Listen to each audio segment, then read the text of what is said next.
Bonjour Sophie. Bonjour Samuel.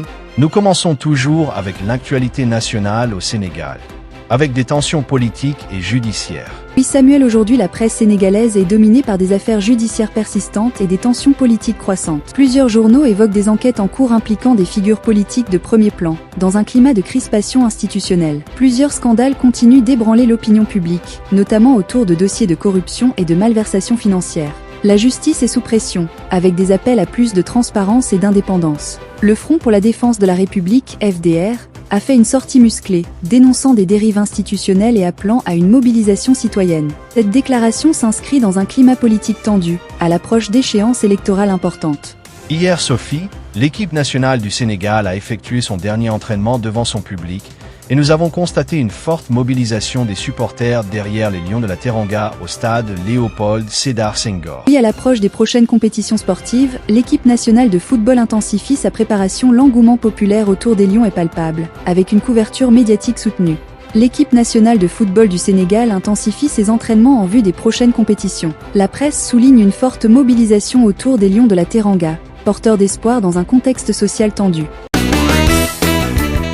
Toute la météo du jour avec Sophie Glavia.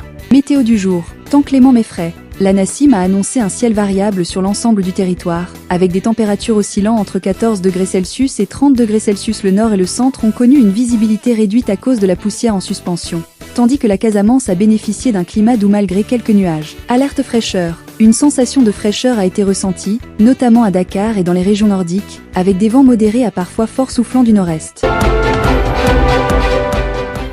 Dans un instant, l'actualité internationale avec Sophie Glavia. On commence l'actualité internationale en Amérique.